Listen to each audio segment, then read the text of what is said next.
疲れ様です。今更ゲームレビューの大沢です。世間では新年度が始まりましたが、皆さんいかがお過ごしでしょうか。進学や就職でこの4月から新しい生活が始まったという人も多いと思いますが、大きな変化ってどうしてもストレスになりがちですよね。かくいう私も上司が変わったり、家の中にも変化があったりでややストレス溜まりがちなんですが、そんな時こそリフレッシュが必要です。現実に向き合ってばかりで疲れますからね。嫌なことや大変なことは忘れてゲームで心を癒しましょう。ゲームで最近の話題といえば、やっぱり Nintendo Switch 2の発売でしょうか。私もリアタイで忍耐視聴して抽選ももちろん申し込みましたが、一方遊ぶゲームはマイペースで、最新とは程遠い Witcher 3をプレイしていました。ということで、今回は Witcher 3 Wild Hunt コンプリートエディションを今更レビューしていきます。Witcher 3 Wild Hunt は2015年に発売されたオープンワールド RPG です。ポーランドのファンタジー小説を原作に持つゲームで、タイトルに3とあるようにゲーム化シリーズの3作目にあたります。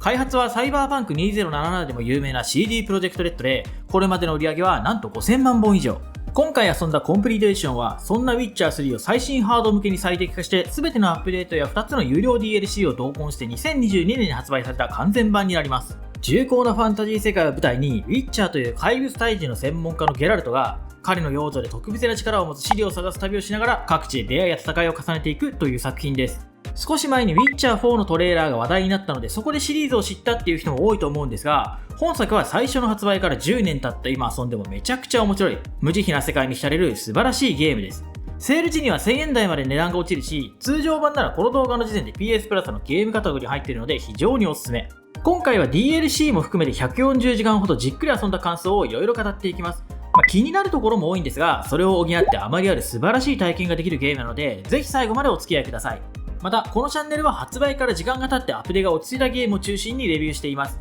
発売当時に見逃したり、プレイを見送ったゲームに目を向けるきっかけになることをコンセプトにやっていますので、高評価とチャンネル登録をよろしくお願いいたします。それでは本題に入っていきましょう。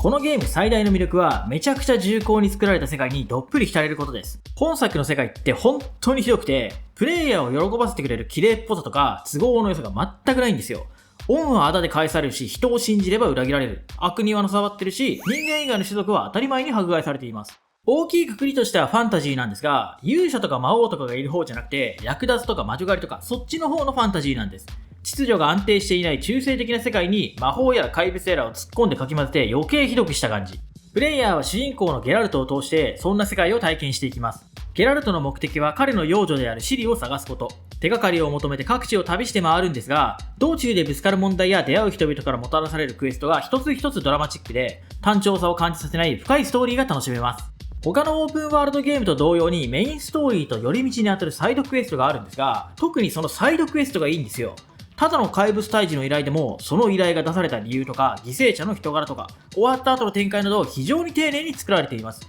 ショートストーリーを楽しむ感覚でやってるうちに、いつの間にかこの世界にのめり込んじゃうんですよね。実は今回数年ぶりの再プレイだったので、寄り道はほどほどにして軽く遊ぶつもりだったんですが、適当にクエストをこなしているうちにどんどん夢中になっちゃって、結局やれるクエストは片っ端からクリアしてしまいました。また遊んでて気持ちいいのが、不条理な出来事を力でぶっ潰すカタルシスを得られるところ。さっきも言いましたが、このゲームの世界って本当にひどい世界で、助けた奴が悪人だったとか、騙されて殺されかけるみたいなことばっかり起こります。基本的に善意が踏みにじられる世界なのでプレイしてて憤りを感じる部分が多々あるんですけど、超人的な強さを持つゲラルトはそれを力で解決できて、その選択がプレイヤーに委ねられるんですね。例えば、金をなくして困っている商人に善意で金を貸すというクエストがあるんですが、後でそれが詐欺だったと判明します。そこで出てくる選択肢がざっくり言うと、許す、許さない、殺すという感じ。選択次第で得られるものや話の結末が変わるんですが、ストーリーがしっかりしているゆえに報酬とかの実利よりも憂さ晴らしを優先したくなるんですよ。騙しやがって許さねえって気持ちになるんですけど、一方でこの厳しい世界で生きるためにやむを得ず罪を犯したのかとか、ただクズなだけで見逃したらどうせまた詐欺するんだろうなとか、でもあえて見逃した方が金多くもらえそうなんだよなみたいな、そういう葛藤をすることが多くて、それがまた楽しいんですよね。で、そういった話の中で見れるゲラルトの強気な発言の数々も聞いててめちゃくちゃ気持ちいいんですよ。一人で化け物退治してるゲラルトにとって一般人をどうこうするなんて簡単なので、特に悪人に対しては従うか死ぬか選べみたいに超強気。ほとんどの人がそうだと思いますが、私も悪人に対しては憤りを感じるたちなので、目の前の悪を独断で裁くゲラルトとしてこの世界で生きるのが楽しくて、すごく感情移入しながらプレイしていました。有料 DLC として用意されている2つの追加シナリオもめちゃくちゃ良くて、ボリュームは両方合わせて3、40時間くらいで本編に引けを取らない濃密なストーリーを楽しめるので、本編クリアして本作を気に入ったらそちらもぜひ。ゲラルトをさらに強化する新要素の解放とかもあります。特に2つ目の血塗られたビシュはゲラルトの最後の冒険的な話になっているので、ゲラルトに惚れ込んだなら必見です。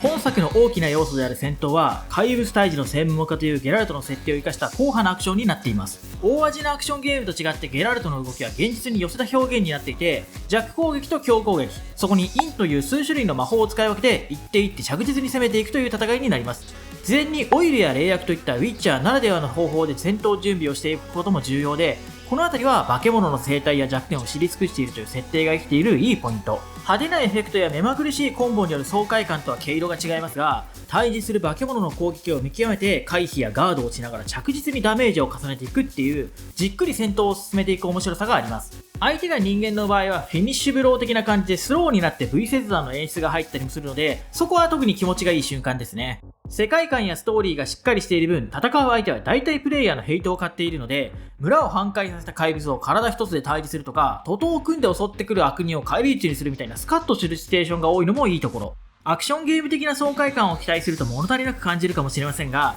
重厚な世界の中で卓越した技術を持つ怪物退治の専門家として戦う体験は、このゲームならではの魅力だと思います。ただ、最初から最後までアクションの幅が広がらないので、そこだけはちょっと物足りなく思いました。アクションメインのゲームって大体キャラの成長に応じてできることが増えて戦闘に変化が生まれますが、本作はあんまりそれがないので、最初から最後まで見た目や操作感がほとんど変わりません。成長するとよだめが増えて敵を楽に倒せるようになるという形で強くなった実感は得られるんですけどね。まあ、ゲラルトは伝説的なウィッチャーなので、すでに技術が完成しているから変化しないと解釈すると、一応納得感はあるかな。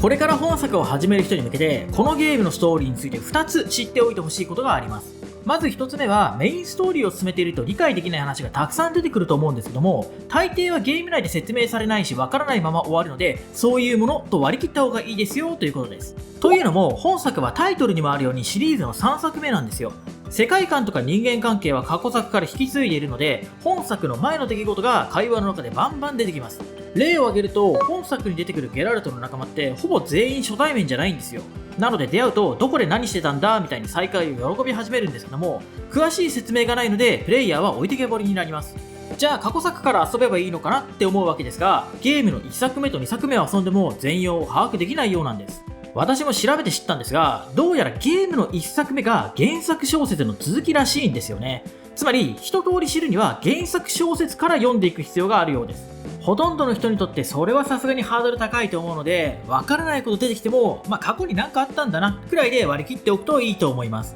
ゲーム内に人物図鑑的なものがあって、そこを読むと多少背景を知ることもできるんですけどね。それでも全ては理解できないですし、テキスト量が膨大なので読むにしてもかなり大変だと思います。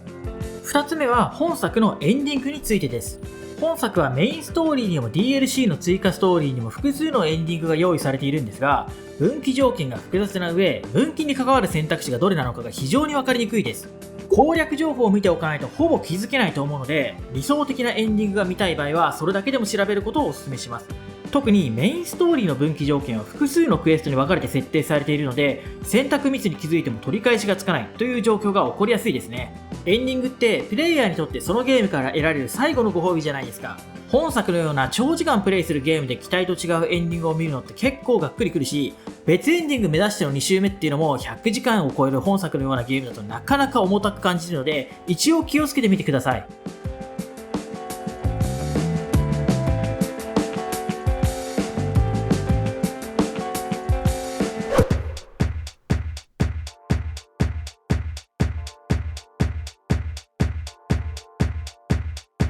最後に本作の気になったところも触れておきます。最初に言った通りちょっと多いんですが、こんな感じです。まずは動作に関する問題です。他の項目は人によって感じ方が違うと思うんですが、これは明確に良くないですね。ひょっとしたら自分の環境の問題かもしれませんが、私はプレステ5で遊んだんですけど、エラー落ちやフリーズがとても多かったです。140時間くらいのプレイの中で10回は遭遇しました。5回目以降は数えるのをやめたので正確な回数は分かりませんが、プレイの後半ではフリーズに怯えながらプレイすることになったので、今後のアップでは望めないと思いますけども、できることなら修正してほしいです。次に好きな場所からファストトラベルを開始できないところが不便に感じました。本作のファストトラベルは専用の標識から標識に移動する仕組みなので、まず標識のある場所まで馬なり徒歩なりで移動しないといけません。で、この標識は基本的に街とか分かれ道のような人が通るであろう場所に置かれているので、森の中とか山の中腹とかにはないんですよね。当たり前ですけど。この仕組みがあったので、マップの端の方とかの探索を面倒に感じてしまい、あんまりはかどりませんでした。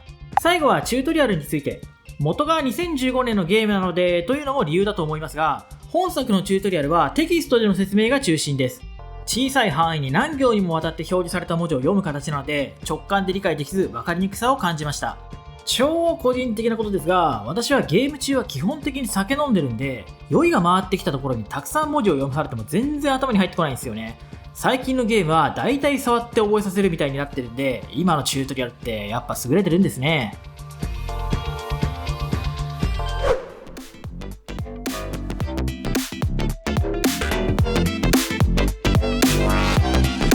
ということで、今回は Witcher 3ワイルドハントコンプリートエディションを紹介させていただきました。注意点や気になったところもいろいろ言わせてもらいましたが、本作は間違いなくオープンワールドゲームを代表する名作の一つです。5000万本以上も売れてるという時点でそんなこと今更言うまでもないことですが、140時間遊ぶ中で全く中だるみしなかったし、今回一通りクエストをやりきってプレイを終えましたが、まだまだ遊べる感覚があります。次回作の Witcher 4はどうやら2027年以降の発売になるようですが、間違いなく本作のストーリーが相当絡むと思うので、予習も兼ねて本作を手に取ってみてはいかがでしょうか。セール時なら1000円台で買えちゃうので、マジでおすすめです。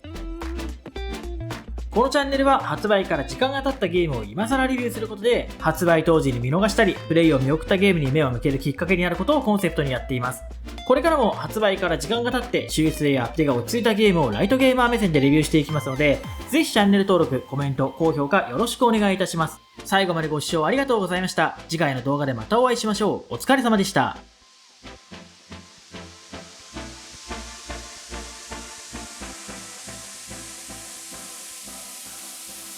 you